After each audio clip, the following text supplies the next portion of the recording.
मीराबाई द्वारिका ठाकुर जी की आज्ञा से आई थी। वृंदावन में निवास करती थी मीराबाई।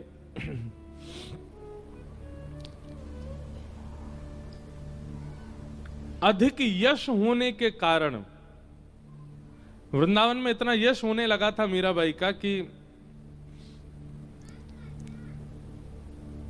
अब उनको वृंदावन से जाना ही था, क्योंकि वृंदावन में लोग इतनी संख्या में आने लगे मीराबाई को देखने के लिए।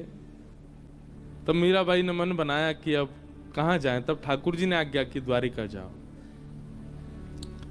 द्वारिका में आकर के मीराबाई रहने लगी।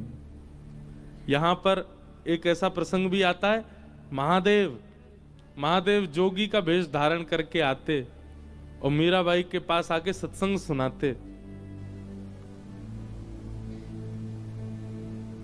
कई भाव बताते हैं, रुक्मणी जी, जामवती जी, सत्यभामा, ये सब रूप बदल बदल करके आती थे मीराबाई से मिलने के लिए। ऐसी स्थिति क्यों बन गई? क्योंकि अब मीरा ठाकुर जी से प्रेम नहीं, ठाकुर जी मीरा से प्रेम करते हैं।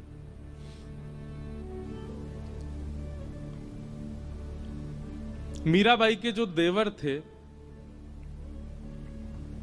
उन्होंने बहुत प्रताड़ना की थी मीराबाई के ऊपर उनके पति के जाने के बाद। लेकिन अब मीराबाई ने जब से मेवाड़ त्याग दिया, मेवाड़ से चली गई वृंदावन, तब से मेवाड़ में भुखमरी होने लगी, अकाल पड़ने लगा, वर्षा नहीं हुई कितने वर्षों तक।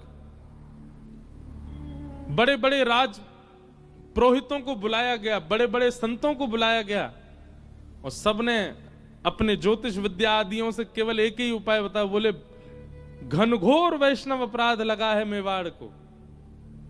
क्यों? मीराबाई को प्रताड़ना दी है।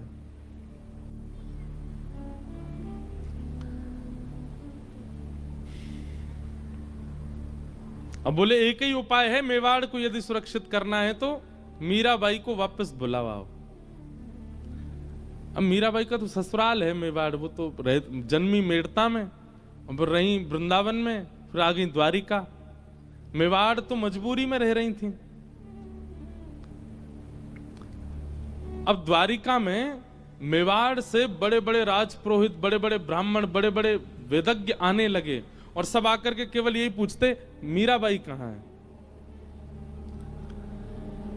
मीराबाई के यहां जाकर के सब लोग बैठ जाते, बोले मीरा हम आपको लेने के लिए आए हैं, चलो हमारे साथ वापस।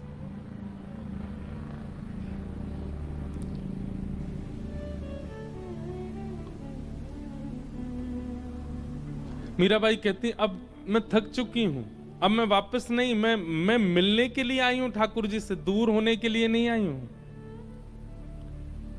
खूब प्रयास किए पर मीराबाई वापस नहीं गई। तब आपके देवर ने, राणा ने बड़े बड़े पुरोहितों को भेजा और कहा आपके परिवार को मैं इतना धन दूंगा, आप जाके द्वारिका में अनशन पे बैठ जाओ। बोले या तो हम प्राण त्याग देंगे, नहीं तो मीरा हमारे साथ चलो वापस। यहां बड़े बड़े पुरोहित आए, आकर के मीराबाई के, अब मीराबाई तो कक्ष से निकलना ही बंद कर दिया उन्होंने, क्योंकि जैसे ही निकलती हैं सब पीछे पड़ जाते हैं, चलो वापस चलो वापस। मीराबाई को किसी ने जाकर के बताया, बोले मीरा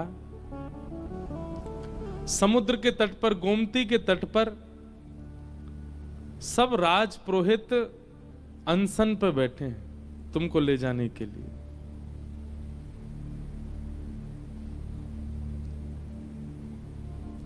मीराबाई बोली कि मेरी वजह से ब्राह्मणों को, वैष्णवों को पीड़ा हो, ये मैं नहीं सह पाऊंगी। मीराबाई गई, सब वैष्णवों के चरणों में प्रणाम किया। बोले आप क्या चाहते हैं? बोले हम एक ही बात चाहते हैं, हमारे संग मेवाड़ चलो वापस, आपके बिना मेवाड़ का सर्वनाश हो जाएगा। मीराबाई बहुत देर तो रुदन करती रही, अब कैसे जाऊं उस स्थान पर वापस। अब स्थिति अलग हो चुकी है मीराबाई की। लेकिन इतने सारे ब्राह्मण कुल पुरोहितों को पीड़ा में देख करके मीराबाई बोली ठीक है, मैं एक बार द्वारिकाधीश से प्रार्थना करूं, अगर वो आज्ञा दे देंगे तो मैं चल दूंगी। और मीराबाई द्वारिकाधीश जी के सुबह मंगला के दर्शन हुए, मंगला आरती हुई थी, मीराबाई पहुंच गई। सब पुरोहित आदि जितने भी मेवाड़ से आए थे सब मंदिर में पहुंच गए। असंख्य द्वारिका के लोग दर्शन कर रहे थे द्वारिकाधीश का। मीराबाई मुख्य द्वार पर खड़ी हैं और द्वारिकाधीश के सुंदर मुखमंडल का दर्शन कर रही हैं। और तब मीराबाई ने अपने जीवन का अंतिम पद गाया द्वारिकाधीश के सामने। साजन सुध जू जानो तो लीज, साजन सुध जू जानो तो। ये मीराबाई का अंतिम पद है और ये द्वारिका में गाया गया द्वारिकाधीश के सामने। क्या कह रही हैं? साजन सुध ज्यों जानो त्यों लीजो, आपको जैसे अच्छा लगे वैसे मेरी सुध लेना। साजन सुध ज्यों जानो त्यों लीजो, साजन सुध ज्यों जानो त्यों लीजो। तुम बिन मेरे और न कोई, तुम बिन मेरे और न कोई, कृपा रावरी कीजे, कृपा रावरी कीजे। दिवस न भूख रैन नहीं निद्रा, दिवस न भूख रैन नहीं निद्रा। यूं तन पल पल छीजे, यूं तन पल पल छीजे। साधन साजन सुध जूं जानो तुम लीजे, साजन सुध जूं जानो तुम। इस पद में मीराबाई अपने संपूर्ण जीवन की पीड़ा कह रही हैं। बोले मैं थक गई द्वारिकाधीश, आपने कितना नचाया मुझे, मेड़ता से मेवाड़ भेज दिया, ब्याह करा दिया, मेरा पति पधार गए, उसके बाद इतना सब कुछ मेवाड़ में हुआ, वापस मेड़ता आ गई और फिर मेड़ता से वृंदावन बुला लिया, वृंदावन में निकुंज के दर्शन करा दिए। मीराबाई निकुंज में प्रवेश कर चुकी थी, ललता विशाखा सब लेकर के मीराबाई को जा चुकी, फिर वहां से फिर दोबारा वृंदावन भेज दिया, वृंदावन से अब द्वारिका भेज दिया। अब ये सब राजपुरोहित यहां पर ये अनशन में बैठ गए कि चलो वापस मेवाड़। अब तो मीराबाई हार करके कह रही हैं, साजन सुध ज्यों जानो त्यों लीजे, साजन सुध ज्यों जानो त्यों लीजे। अब भी विश्वास, तुम बिन मेरे और न कोई, आपके अलावा मेरा कोई नहीं है। मेरा जीवन कैसा हो गया है, दिवस न भूख, दिन में मुझे भूख नहीं लगती, रैन नहीं निद्रा, रात में मुझे नींद नहीं आती है। यूं तन पल पल छीजे, एक एक क्षण में मेरा तन घटता जा रहा है। पर मैंने आज तक आपके किसी भी भाव में अपनी टांग नहीं अड़ाई। आपने कहा वृंदावन जाना, गई। आपने कहा मेवाड़ जाना, गई। आपने कहा ब्याह करना है, किया। आपने कहा द्वारिका आना है, आ गई। पर नाथ, और ये अंतिम पंक्ति मीराबाई कहती हैं, मीरा के प्रभु गिरधर नागर, मीरा के प्रभु गिरधर नागर। द्वारिकाधीश के सामने खड़े होकर के मीराबाई कह रही हैं, अब मुझे आप मिल चुके हो, अब मैं आपकी हो चुकी हूं, मेरा तन मन जीवन सब कुछ आपका हो चुका है नाथ, अब वापस मेवाड़ का ये प्रसंग क्यों आपने प्रकट कर दिया? मीरा के प्रभु गिरधर नागर, मीरा के प्रभु गिरधर नागर, मिल बिछुरण मत दीजे, मिल बिछुड़न मत दीजे। अब मिलने के बाद बिछुड़िए मत नाथ, अब मैं नहीं जाना चाहती आपसे दूर।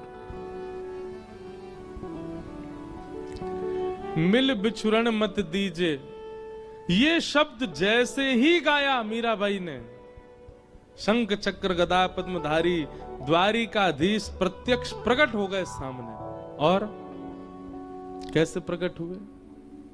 दुल्हा के भेष में, सहरा बांध करके, बढ़िया सुंदर अचकन पहन करके, और जैसे एक दुल्हा के हाथ रचे होते हैं मेहंदी में, ऐसे द्वारिकाधीश के हाथ रचे हैं, क्योंकि मीराबाई बीण ही मांगती थी, ठाकुर जी को अपना प्रियतम ही मानती थी।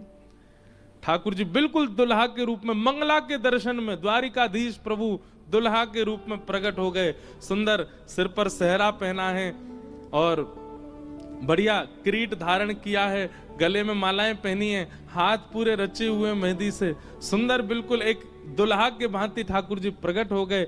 मिल बिछुरन मत दीजे, मिल बिछुरन मत दीजे, बार बार मीराबाई इस भाव को गाती जा रही है।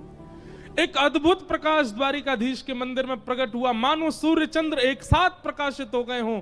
जितने दर्शनार्थी खड़े थे सबके नेत्र बंद हो गए, कोई देख नहीं पा रहा है स्थिति को, और मीराबाई बढ़ती जा रही हैं द्वारिकाधीश की ओर। मिल बिछुरन मत दीजिए, जैसे ही गर्भगृह में मीराबाई ने प्रवेश किया, दोनों अंकों से द्वारिकाधीश ने मीराबाई जो चरणों में प्रणाम कर रही थी उनको उठा करके हृदय में, हृदय से जैसे लगाया, मीराबाई प्रविष्ट हो गई श्री द्वारिकाधीश। तेज विश्राम हुआ, वो प्रकाश जैसी शांत हुआ, सब लोग अफरा तफरी मच के ढूंढने लगे, कहां हैं कहां हैं कहां हैं। तभी पुजारी जी की दृष्टि गई और श्री द्वारिकाधीश के हृदय पटल में से मीराबाई प्रविष्ट तो हो चुकी हैं, वो तो दिखी नहीं, पर मीराबाई की जो ओढ़नी थी उसका छोड़ धीमे धीमे धीमे धीमे भीतर जा रहा था। तुरंत पुजारी जी ने जाकर के वो छोड़ पकड़ लिया, परंतु नहीं रोक पाए और मीराबाई ठाकुर जी में विलीन हो गई। साजन सुध जो जानो तुम लीजे, साजन सुध जो जानो तुम, मीरा के प्रभु गिरधर नागर, मीरा के प्रभु गिरधर नागर, मिल बिछुरन मत दीजे,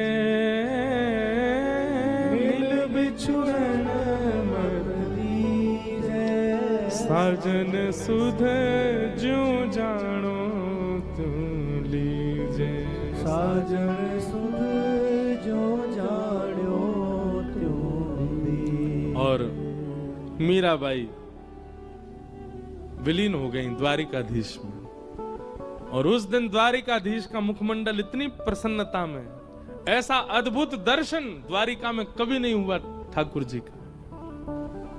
सब लोगों ने दंडवत प्रणाम किया, मीराबाई सा की जय हो, मीराबाई सा की जय हो, सब जय जयकार करने लगे। कितने लोगों ने तो मीराबाई के वियोग में प्राण त्याग दिए। मीराबाई विलीन हो गई ठाकुर जी में।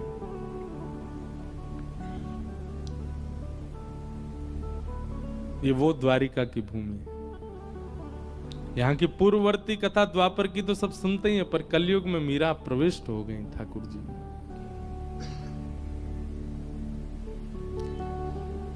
मिल बिछुरन मत दीजिए, क्योंकि मीराबाई कह रही है कि अब मैं वैष्णव अपराध नहीं कर सकती, ये सब अनशन कर रहे हैं, मैं मेवाड़ जा नहीं सकती। ठाकुर जी आप ही कुछ करो। ठाकुर जी ने विलीन कर लिया स्वयं में ही।